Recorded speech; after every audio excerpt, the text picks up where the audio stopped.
Hello and welcome to my channel. In this video, I'm going to talk about self-mastery, self-love, soul contracts, and the ego, EGO. Okay, I'm not talking about some bald eagle bird flying in the sky, all right? I ain't talking about no birds, no hawk, or no crows and falcons. I get tired of people saying that. What are you talking about? A bird? No, I'm talking about ego, EGO, all right? So first of all, I just want to explain what these three circles that I drew represents, okay? Circle number one represents one circle, represents oneness, unity, unity consciousness. People might call it the law of one. Then we have circle number two is a split. It's no longer one. It's no longer one whole. It's basically split into two parts. So it's divided. So some people might call it polarity. You could call this side dark or this side light. Then we have this circle right here, number three. You see these quite a bit in your martial arts stuff, right? The dark side represents yin, which is feminine. And then you have the white side that represents yang, which is masculine. You have polarity. Okay. So a good example of a good blend of yin and yang energy in nature would be a willow tree. If you notice the trees of the willow tree is very flimsy, but yet very strong at the same time. It has a good blend of feminine and masculine energies. Like an oak tree is very strong, very sturdy. The high winds will rip his limbs right off, like it ain't nothing. And also, a lot of people think that a masculine represents being a male in blue colors, and feminine represents being a female in pink colors. It has nothing to do with masculine, feminine energy, okay? Genders and colors, okay? It's energy. Everything's made up of energy, frequency, and vibrations. It's pretty much old knowledge, okay? Also, we have something called spirit and soul, okay? They're two different things, okay? Most people think that they're one and the same. They're really not. Spirit means it's basically the non-physical part of a person, which is the seat of the emotions and your character. Your character is basically you being you being like you're honestly expressing yourself. You being authentic, walking in your truth. Now, being you. Okay. Then you have personality. Personality is basically you transforming yourself to what other people want you to be, which means you're wearing a mask. And some of you out here have issues with that. You know who you are, you know you ain't. That's shadow work. That's self-love work. Uh, then you have the soul. The soul is basically the non-physical part of a person, right? Manifested as an apparition. So people call apparitions ghosts. After death. Okay, that's the soul. That's the difference between the soul and spirit. Okay. And something that we have to learn to really, really work on is learning how to be both scientific and spiritual. They say science equals knowledge. Knowledge equals what? Knowing. Okay. So what is the masculine energy? Masculine energy is basically all about doing. It's basically all about taking actions, action orientated. And it also represents being more logical, being more in your mind. Then the feminine energy represents it's basically all about being. It's basically all about being, as creative in intuitions and in your emotions, which come from what your heart space. You ever had that? Some people call it the gut feeling. That gut feeling is your intuition. When you have a good blend of both your feminine and masculine energy, polarity again, right? Now your feminine masculine energy is more in harmony, it's more balanced. Now you becoming a master of self. And also, unfortunately, when you cut your intuition off, so people call it your sixth sense, right? Kind of like your spider sense. It's like Spider-Man, right? It's kind of like you just cut your inner compass, using this as a reference, your inner compass off when you cut your intuition off. So here you are walking around on this planet like you're lost in the middle of the woods. You're lost in the middle of the wilderness, no way out. That's what happened when you cut off your sixth sense, your intuition. Okay, so you got some people out here that are lost souls because they cut their emotional space off called their heart space. Now you just all raw dog logical. You're overly masculine. And some of you are overly feminine. You're too much in your femininity, which means now you're overly giving. You're becoming a people pleaser. That ain't healthy. You don't want to be no stepper stool out here. Remember, balance. This is what we call self-mastery here. Okay? Just like a lot of people don't understand how powerful our minds are. I mean, our souls are. Basically, some people call the heart the key to the soul, symbolically. Let's like, for instance, you could be brain dead, but as long as your heart is still active, the body can survive without the mind. I think just give you a perspective of how powerful our heart space is. It's now your manifest, not just by visualizing what you would like to have, but also putting emotions in behind the things that you would like to have and give that all life force energy. Okay, it's a good book that I also like to read. It's pretty good. It really talks a lot about the sun. It mentions quite a bit about the heart. Everything goes back to the heart spiritually. Everything goes back to the heart. It's either the heart or the sun. It's old ancient knowledge that's pretty much been kind of suppressed. And believe it or not, it was people that were literally like killed over this type of what we call ancient, sacred, secret knowledge. It's no longer secretive anymore because we have the internet. And we are in the age of Aquarius, which means spiritual awakening, all truth shall be revealed. The age of Aquarius is a zodiac sign, right? And you can't make this up. You see what's going on around the world. A lot of people are waking up and they're becoming very intuitive. Okay, so we gotta start reading books, we gotta start feeding our minds. I mean, I'm talking about reading the actual book, I'm not talking about like book on audio. Sometimes read the actual book. Like your mind will thank you for it. It's like you're feeding your mind whole foods, not empty calories. So it's like when you don't just feed your mind empty calories. You want to feed it whole foods. Your mind needs to be fed, not just your stomach and your private parts collective. Okay, we got to work on that.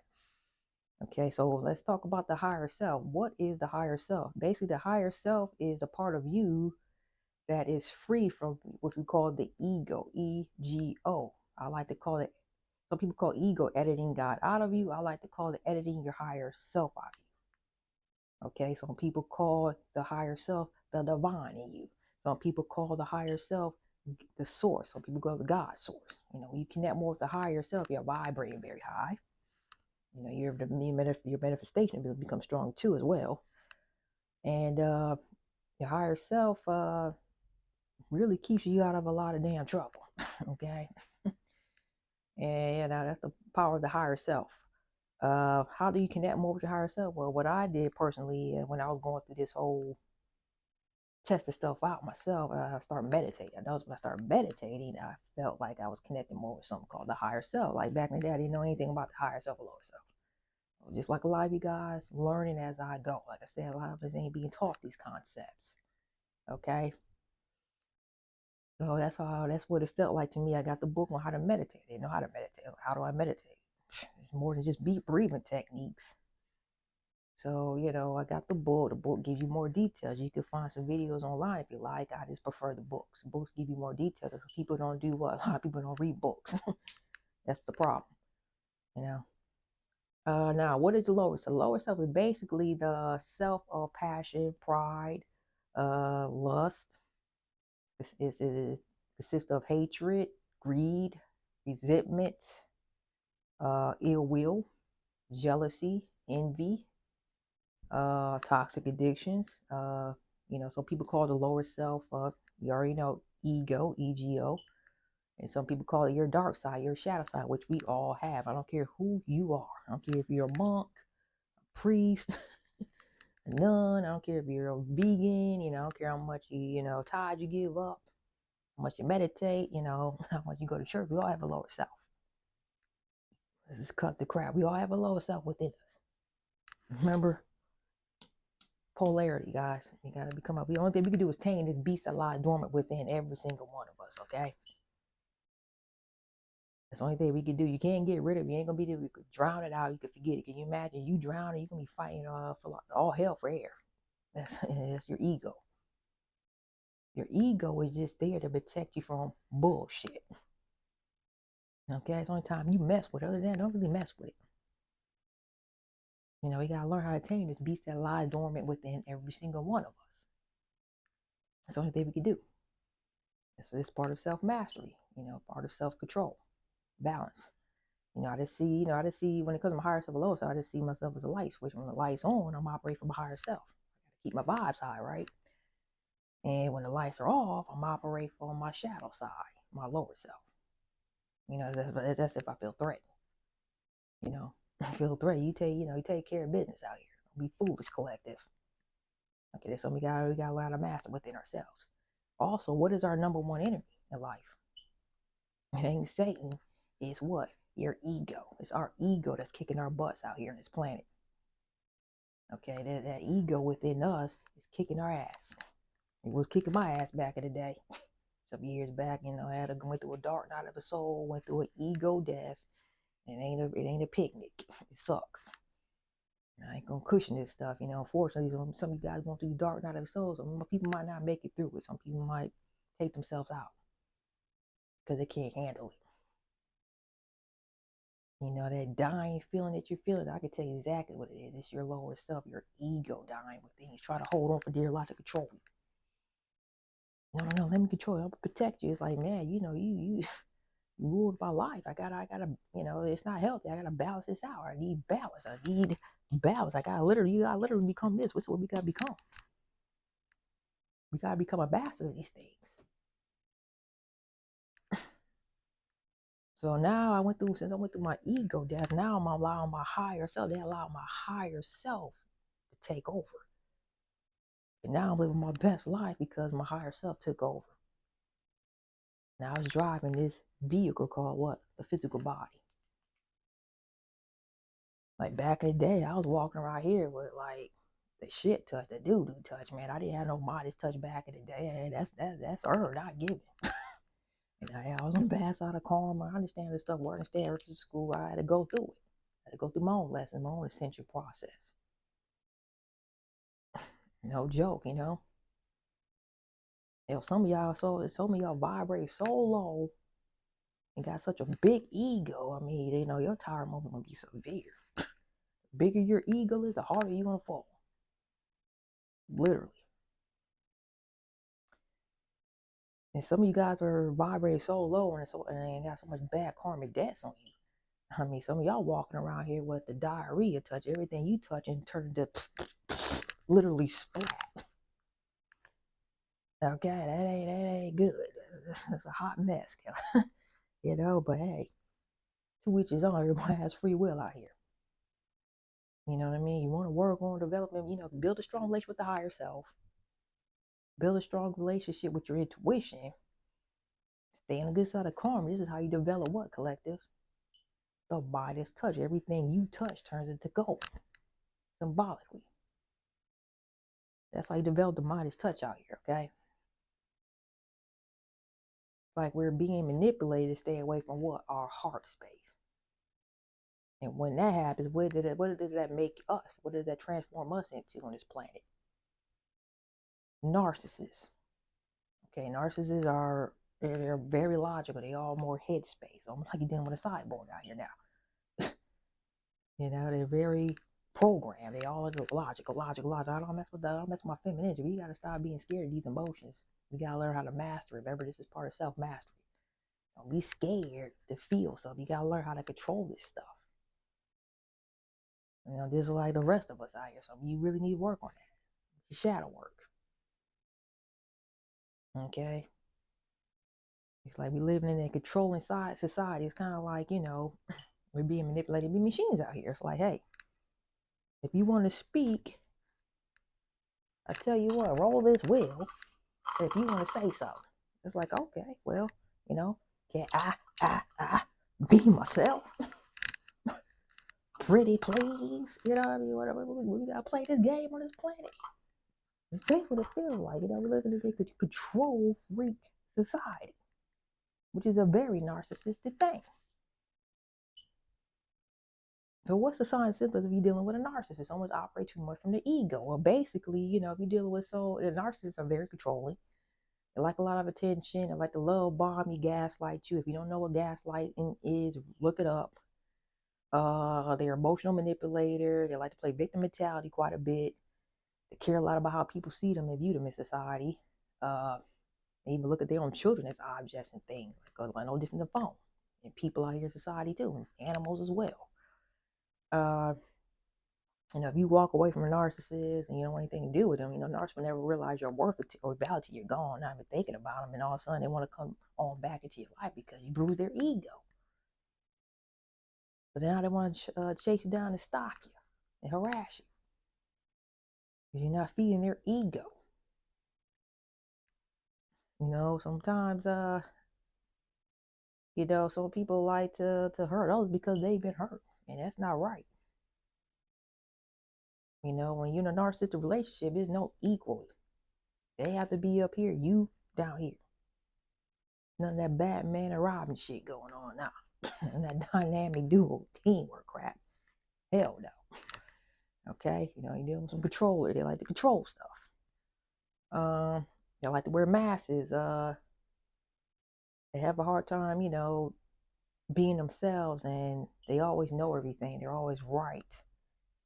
And it's all about them. Me. And there's 7 different types of narcissists. This is what a mental therapist found out. There's 7 different types. The worst type is a psychopath. They're straight cold. They make a typical narcissist look pretty nice. Can you imagine 2 people that are narcissists in a relationship with each other? It's probably a fight every day at the house. Not a divine connection. You got 2 people that are very controlling, 2 people that are all in their ego, 2 people that are very materialistic. Like out here in the society, you got 2 people wearing masks out here in society. Everything looks peachy on paper, but behind the scene, it's a hot mess. Literally. I know some people, or somebody in my own inner circle, said they had parents that were both narcissists. They said they called hell growing up. No love in their house. They said they glad both their parents dead and gone. Check out some people's stories of having narcissistic parents on YouTube. It's frightening. It's like you being raised by literally like some cyborgs out here. There's no feelings there. These people, they don't feel. Their heart space is blocked. And then you got some narcissism relationship with empaths. Empaths are very sensitive to other people's emotions. And then narcissists supply. Be careful with these dating sites. You probably got a lot of narcissists trolling them dating sites. They need supply, they need validation, they need attention. And also, narcissists, they'll wear masks. They'll wear a little Care Bear mask around you.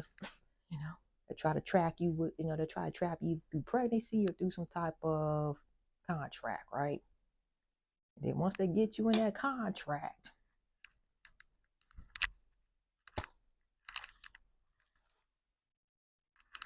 this is the real mask they wear. It ain't that Smurf mask. It ain't that Care Bear mask. This is the real mask they rocking, Jason. Okay? Now some of y'all probably thinking, wow, fuck, how did I get in this situation? This is really real stuff out here. Some of y'all going through this stuff. Remember, law of attraction out here. Like attracts like. So how does you manifest this hot mess into your life? This is soul lessons we talking about here. Remember, Earth is a school. Real stuff. Real stuff, collective. Stuff ain't no joke. Some of y'all dealing with these type of people. So what causes narcissistic personality disorder? That's what they call it, right? Well, this is what mental therapists found out. It goes back to childhood trauma. So people, heal from it trying to go to the mental therapist. Some people go through Reiki healers. Some people go through the hypnosis therapy, okay? To do, a lot of inner work, shadow work within themselves. Some people choose to heal themselves. Some people choose not to for whatever reason it may be. Okay, but unfortunately, some people have been hurt like they hurt others. That you can reap some bad karma. It's consequence your actions out here. So mental therapists find out that there's a lot of these issues goes back to childhood wounds, Some people experience being neglected as a child, experience mental abuse, physical abuse, sexual abuse. They haven't healed from that. It's unhealed within themselves. Just like, I remember watching this documentary on YouTube. There's a psychic lady doing a reading for first supermodel back in the 80s called Gia. They made a movie about her. And like I said, I don't know if it's true or not, okay? You have to use your own discernment. I'll see if I could post a video below in the description for you guys to check it out if you want to. But she did a reading for this supermodel, the first supermodel back in the 80s, and she died from AIDS, and she had a drug addiction problem. And she said it was triggered from childhood trauma. She said she had narcissistic parents. She had mommy issues, and mom had some abandonment issues with her mother. And she experienced being sexually abused, someone in her own inner circle, and it just really messed her up, and using drugs and alcohol, then it just pretty much, she refused to heal herself. We all have free will. She chose not to. They pretty much, took her down mentally, physically, and spiritually. Her trauma, unhealed trauma, took her out. It destroyed her. Died at, I think, back in 1986, age of 26. World's first supermodel. And, it's easy to heal from physical trauma, kind of like Wolverine, right? But that mental trauma is completely different. It's a completely different type of healing that's involved. It takes time. It's a lot of shadow work. So yeah, like I said, guys, becoming a master of self is very, very crucial. If you want to have balance within ourselves.